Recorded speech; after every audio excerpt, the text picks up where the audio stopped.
नमस्कार। खबर उत्तर प्रदेश में आप सभी का स्वागत है। मैं हूं आपके साथ गरिमा वाजपेयी। खबरों में आगे बढ़ेंगे उससे पहले एक नजर आज की हेडलाइंस पर डालते हैं।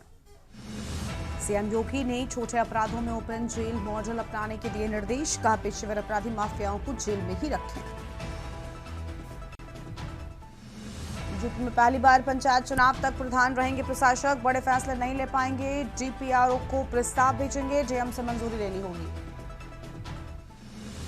यूपी डाक रूम सहायता भर्ती में फर्जीवाड़ा। 355 पदों पर 366 ने ज्वाइन कर उठाया वेतन। मानव संपदा पोर्टल से खुली पोल। यूपी में मदरसा बोर्ड के टॉपर्स की गलत लिस्ट जारी करने पर डिप्टी रजिस्ट्रार को नोटिस। 3 दिन में देना होगा जवाब। यूपी में नौतपा के पहले ही दिन बदला मौसम। दिन में लू और रात में चली आंधी। प्रदेश में अचानक सक्रिय हुआ विक्षोभ। कानपुर में कबाड़ के गोदाम में लगी भीषण आग। देखते ही देखते आग ने लिया विकराल रूप। आग लगने से क्षेत्र में मची अफरा तफरी। कड़ी मशक्कत के बाद आग पर काबू पाया गया। आप देख रहे हैं के न्यूज, खबरों का सारथी। रुक करते हैं खबरों की ओर। खबरों में आगे बढ़ेंगे उससे पहले सीधा आपको लेकर चलते हैं। अखिलेश यादव क्या कुछ कह रहे हैं, तस्वीर आपको हम दिखाएंगे। होने पर कानून की शरण में जाकर के न्याय में विश्वास खो देते हैं। जनता का कानून में विश्वास होना किसी भी लोकतंत्र की कामयाबी की बुनियादी शर्त होती है। जाति आधारित फर्जी इनकाउंटर सामाजिक न्याय के राज को खारिज करता है। पक्षपाती फर्जी इनकाउंटर पूरी तरीके से संविधान विरोधी क्रिमिनल एक्ट है। कस्टोडियल डेथ्स की भी एक तरह से फेक इनकाउंटर ही है, जिससे भाजपा सरकार के अधीन उत्तर प्रदेश नंबर 1 पर है। ये भाजपा राज की बेहद शर्मिंदा करने वाली करतूतों का नतीजा है, जो बेहद चिंतनीय भी है और निंदनीय भी है। लोकतंत्र का इतिहास गवाह है कि जो सरकारें फर्जी इनकाउंटर करवाती हैं, जनता मौका आने पर एक ना एक दिन चुनावी तरीके से इनका इनकाउंटर कर देती है। इसलिए लोकतंत्र आज एक जिंदा है और फर्जी इनकाउंटर और अत्याचार करने वाली सरकारें काले इतिहास में दम तोड़ देती हैं। इतिहास फिर दोहराया जाएगा और फर्जी इनकाउंटर करने वाली भाजपा सरकार को हराया जाएगा और हमेशा हमेशा के लिए हटाया जाएगा। मैं कहूंगा कि स्लाइड 2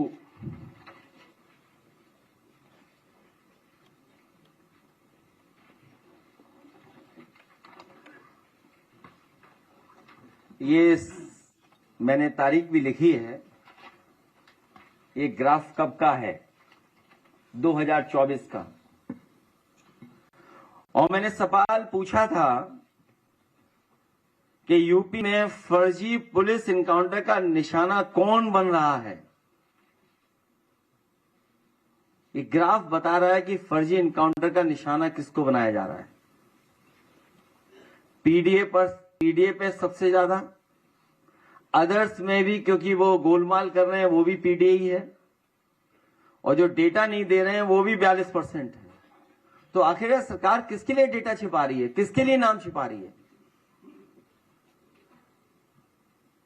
ये 2024 में पूछा था ग्राफ डाल करके।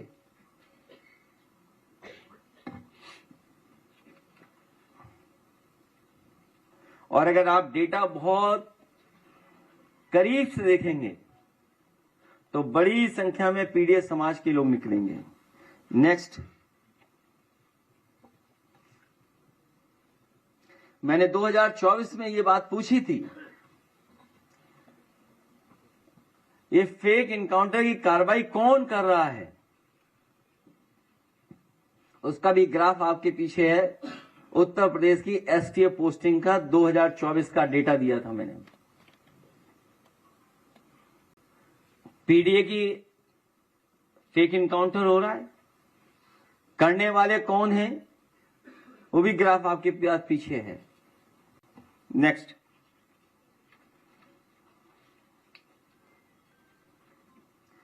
और पीडीए पे कार्रवाई करने वालों में पीडीए नहीं है। 2025 में पूछा था कि बुलडोजर पीडीए पर ही क्यों चल रहा है, बुलडोजर किसी और पे क्यों नहीं चल रहा है। एक आध एक्सेप्शनल है, विजय मिश्रा जी, विजय मिश्रा, उनके परिवार पर अभी कोई साथी आया था।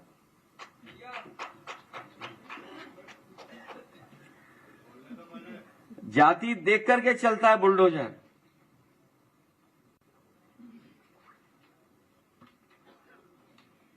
नेक्स्ट,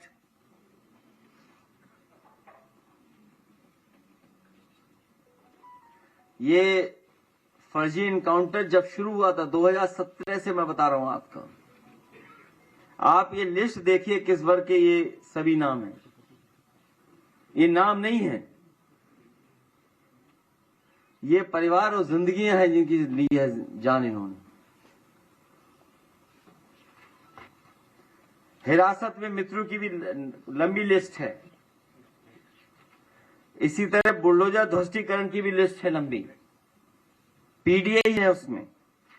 नेक्स्ट, और अगर हम जेल के आंकड़े निकालें, जेलों के आंकड़े भी यही बताते हैं, विचाराधीन कैदियों का बड़ा हिस्सा पीडीए समुदाय से है।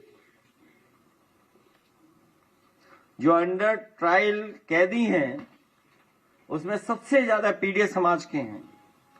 नेक्स्ट, जब लंबे आपराधिक इतिहास वाले बाहुबलियों के शस्त्र लाइसेंस की मांग हुई और उनकी सूची आई, तो अब सूची आप खुद पढ़ लीजिए।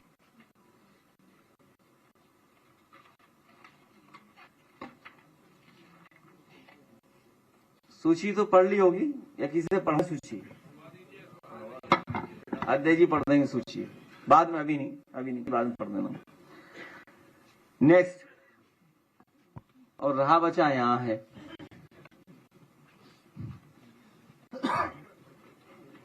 सब यह सत्ता और संस्थाओं में प्रतिनिधित्व आसमान है। अब आप सोच लीजिए क्या बताएं अब आपको। अगर ये डेटा भी झूठ है तो आप बताइए, आप सब लोग बैठे हैं, आप अगर ये डेटा झूठा हो तो आप बता दो हमें। ये डेटा तो झूठा नहीं है ना। हिंदी समाचार चैनलों में पीडीए संपादक और मालिक,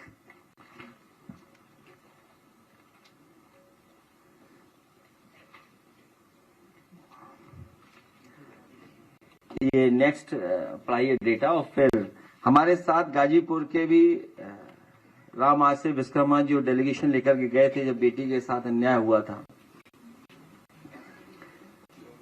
जो हाथरस की बेटी के साथ हुआ उसी तरह प्रशासन और सरकार ने विश्वकर्मा बेटी के साथ भी किया। उसके परिवार को मिलने नहीं दिया। और जब समाजवादी पार्टी और हमारे साथियों ने अन्याय के खिलाफ और खासकर विश्वकर्मा समाज के लोग खड़े हुए, वो दृश्य, वो तस्वीरें, वो टीवी के वीडियो सब आपके सामने हैं कि किस तरीके से सत्ता के इशारे पर वहां पर अपराध ने किस तरीके से पत्थरबाजी की। मौके के लोग, मौके पर रहने वाले लोग, क्या क्या बीता उनके साथ, क्या घटनाक्रम हुआ। और मुकदमे भी समाजवादियों पे हुए, जेल भी समाजवादी पार्टी के लोग गए।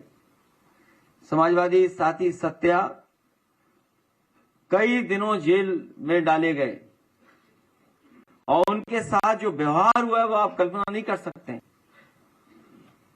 जो अधिकारी थे, पुलिस के लोग, जाति सूचक, जितना भी अपमान कर सकते हैं, जितना भी घटिया व्यवहार कर सकते हैं,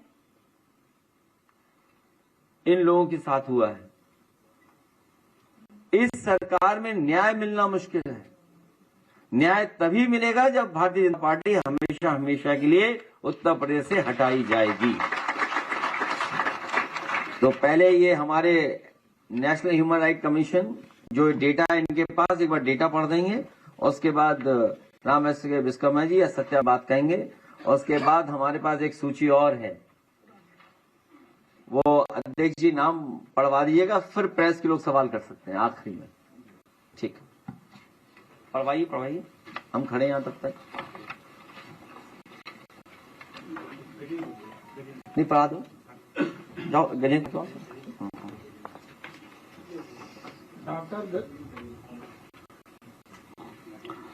डॉक्टर गजेंद्र सिंह। रुक करेंगे खबरों की ओर। गाजियाबाद के थाना साहिबाबाद के चौकी शहीद नगर क्षेत्र में बीती रात उस समय हड़कंप मच गया जब बिना नंबर के स्कूटी पर सवार दो नकाबपोश बदमाशों ने एक बंद मकान पर ताबड़तोड़ 10 से 12 राउंड फायरिंग कर दी। इस दुस्साहिक वारदात से पूरा इलाका दहल उठा। घटना के बाद बदमाशों ने पड़ोस में रहने वाले एक कपड़ा व्यापारी को भी जान से मारने की धमकी दी है और जिससे स्थानीय व्यापारियों और निवासियों में भारी आक्रोश और दहशत का माहौल है।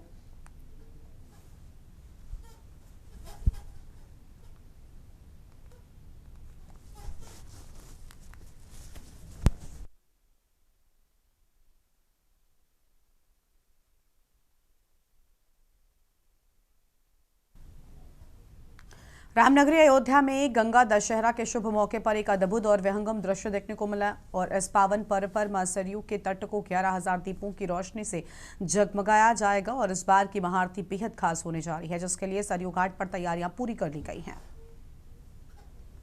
रहने वाले बड़ी सौभाग्य है। देश विदेश से यहाँ श्रद्धालु आ रहे हैं और स्नान कर रहे हैं, पूजा ध्यान कर रहे हैं। भगवान राम का मंदिर बनकर तैयार हुआ है, इससे बड़ी खुशी और क्या हो सकती है। गंगा दशहरा माँ गंगा का जो है जन्म दिवस है और माँ गंगा जो है अविरल बहती रहे और इस देश का आर्यावर्त का जो है कल्याण करती रहे।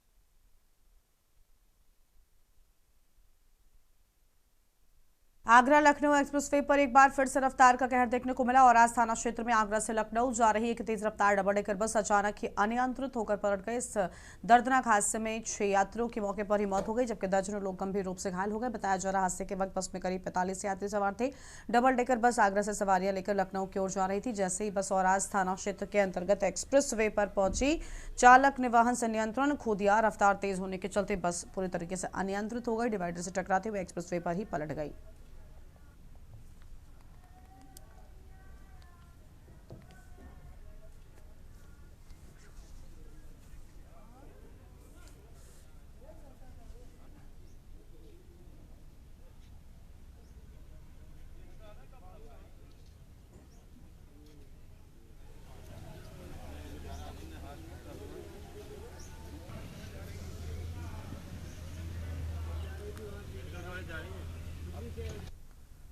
खबर है फिरोजाबाद से, जहां भाजपा ने पंडित दीनदयाल उपाध्याय प्रशिक्षण महाअभियान के तहत आयोजित जिला प्रशिक्षण वर्ग में पहुंचे फतेहपुर सीट के सांसद एवं भाजपा किसान मोर्चा के राष्ट्रीय अध्यक्ष राजकुमार चाहर ने कई अहम मुद्दों पर अपनी प्रतिक्रिया दी है। मीडिया से बातचीत के दौरान उन्होंने बकरीद, सड़क पर नमाज और पेट्रोल डीजल की बढ़ती कीमतों पर बयान दिया है। सड़क पर नमाज पढ़ने के सवाल पर सांसद राजकुमार चाहर ने कहा कि अगर नमाजियों की संख्या अधिक है तो शिफ्ट में नमाज अदा की जा सकती है। उन्होंने कहा सड़क पर नमाज पढ़ना और सड़क पर कुर्बानी करना उचित नहीं है। उन्होंने उत्तर प्रदेश सरकार और मुख्यमंत्री योगी आदित्यनाथ की कानून व्यवस्था को लेकर सराहना करते हुए कहा, सरकार धार्मिक आयोजनों और शांति व्यवस्था को लेकर सही दिशा में काम कर रही है।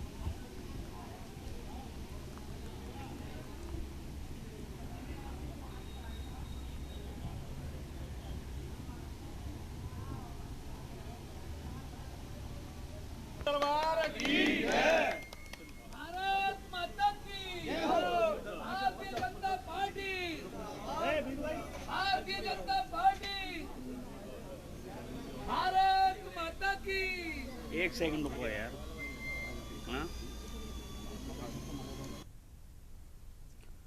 खबर संभल से, जहां उप मुख्यमंत्री ब्रजेश पाठक रविवार को संभल के दौरे पर पहुंचे। उन्होंने भाजपा कार्यालय से लेकर जिला अस्पताल तक विभिन्न कार्यक्रमों और निरीक्षण में हिस्सा लिया। कड़ी सुरक्षा व्यवस्था के बीच उनका दौरा पूरी तरीके से प्रशासनिक और राजनीतिक गतिविधियों से जुड़ा रहा। सबसे पहले उप मुख्यमंत्री मुरादाबाद रोड स्थित एक विहार में भाजपा जिला कार्यालय पहुंचे, जहां उन्होंने पार्टी पदाधिकारियों और कार्यकर्ताओं से मुलाकात की और इस दौरान संगठन की मजबूती, सरकार की योजनाओं के क्रियान्वयन और आगामी कार्यक्रमों पर चर्चा की।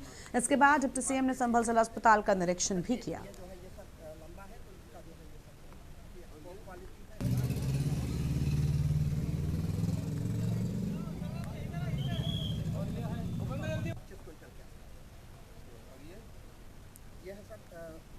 विकास के मोर्चे पर सर्वश्रेष्ठ काम किया है। ढेर सारी परियोजनाएं धरातल पर उतर चुकी हैं और ढेर सारी अभी धरातल पर उतारना है। जो कुछ प्रस्तावित है, कुछ सेंक्शन हो रही है, कुछ प्रोसेस में है। आप सब लोग भी 17 से पहले के संभल का एक बार जरा चित्र देखिएगा और 17 के बाद से अब तक का देखिएगा।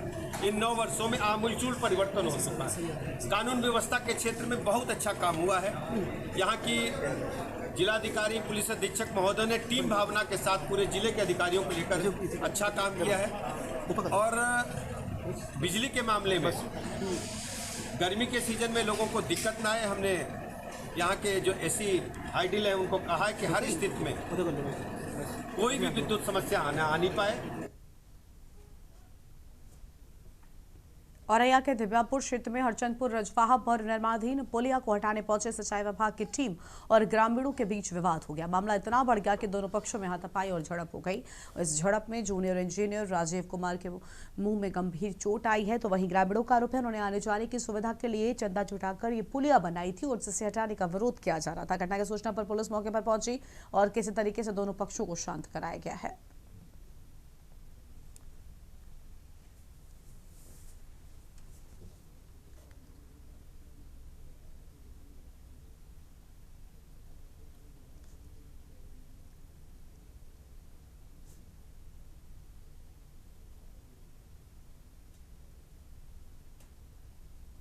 श्री राजीव कुमार जूनियर इंजीनियर खंड औरैया द्वारा थाना दिव्यापुर पर एक लिखित तहरीर इस आशय की दी गई कि हरचंदपुर रजवाहा के किलोमीटर संख्या 28.840 पर बनाई गई अवैध पुलिया को हटाने के दौरान हरिओम कुमार व अन्य स्थानीय लोगों द्वारा कार्य में बाधा उत्पन्न करते हुए उन्हें चोटें पहुंचाई गई हैं।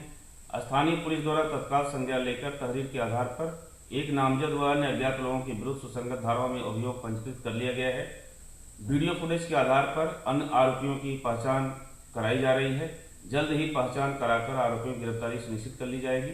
मौके पर कानून व्यवस्था जैसी कोई समस्या नहीं है। मुजफ्फरनगर के फुगाना थाना क्षेत्र के सरनावली गांव में प्रेम प्रसंग से जुड़ा एक मामला सोशल मीडिया पर चर्चा का विषय बना हुआ है। घटना का वीडियो वायरल होने के बाद पुलिस ने कार्रवाई करते हुए 3 लोगों को गिरफ्तार कर जेल भेज दिया। जानकारी के अनुसार 20 मई की देर रात सुरेंद्र नाम का युवक गांव की ही एक महिला के घर में मौजूद था और इस दौरान महिला के परिजनों ने उसे पकड़ लिया और उसके साथ जमकर मारपीट की। घटना का वीडियो भी रिकॉर्ड किया, मोबाइल में रिकॉर्ड कर इसे सोशल मीडिया पर वायरल कर दिया।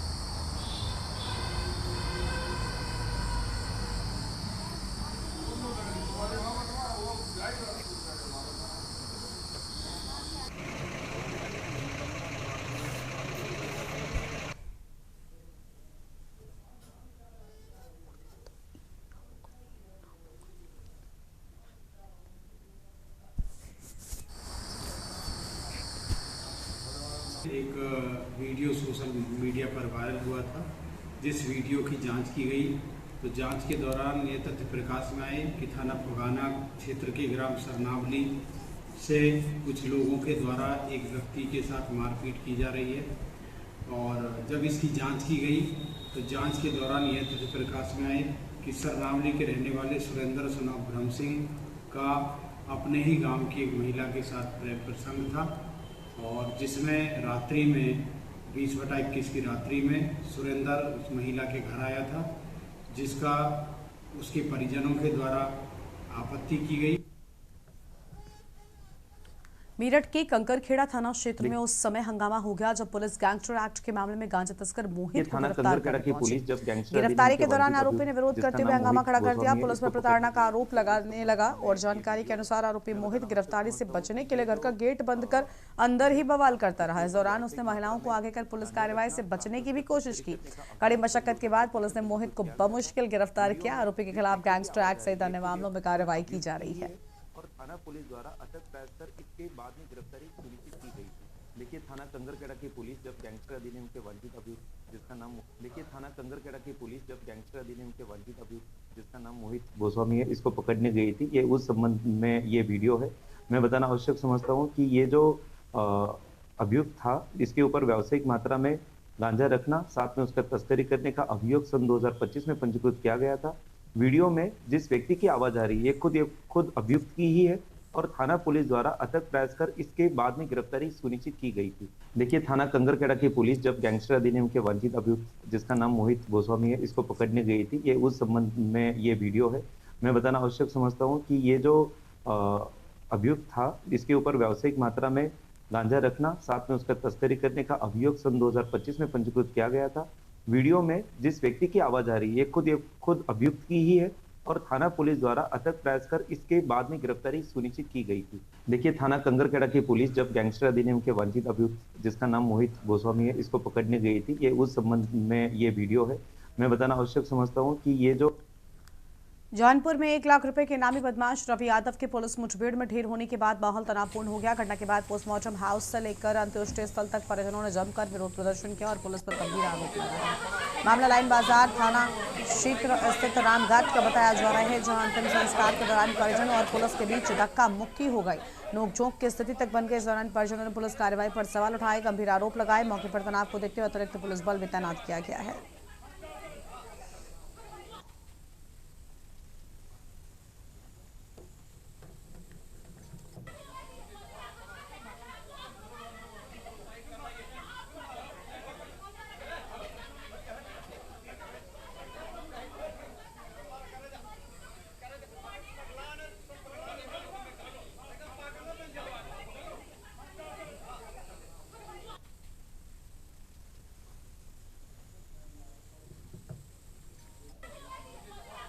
संभल जनपद के बहजोई नगर पालिका क्षेत्र में स्मार्ट सिटी की तर्ज पर विकास कार्यों को गति दी जा रही है।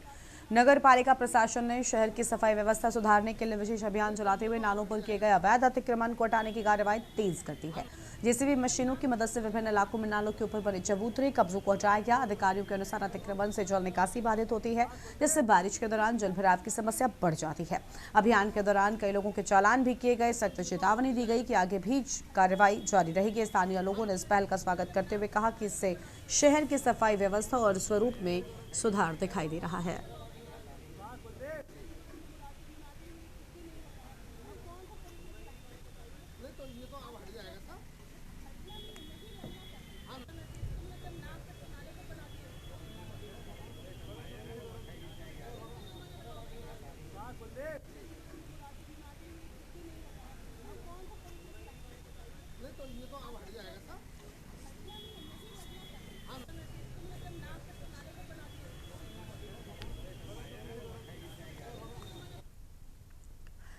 ललितपुर जनपद के सैदपुर क्षेत्र में बन रहे बल्क ड्रग पार्क का औद्योगिक विकास मंत्री नंदगोपाल नंदी ने निरीक्षण किया। इस दौरान उन्होंने अधिकारियों के साथ समीक्षा बैठक भी की और परियोजना की प्रगति का जायजा लिया। मंत्री ने निर्माणाधीन फार्मा पार्क परिसर में वृक्षारोपण कर पर्यावरण संरक्षण का संदेश दिया। उन्होंने कहा कि ललितपुर का फार्मा पार्क बुंदेलखंड की तस्वीर बदलने में अहम भूमिका निभाएगा और इससे हजारों युवाओं को रोजगार के अवसर मिलेंगे। मंत्री ने यह भी कहा कि उद्योगों के साथ पर्यावरण की सुरक्षा भी जरूरी है। भैया आप थोड़ा सा पीछे हो जाइए। सही है।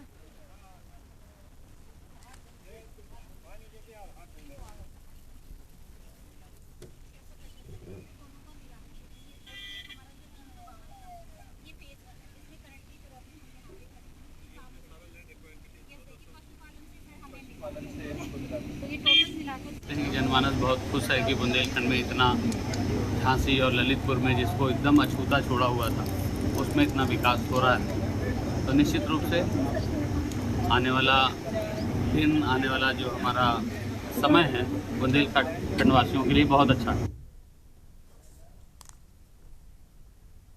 इस बुलेटिन में इतना ही। देखते रहिए के न्यूज़ इंडिया। नमस्कार।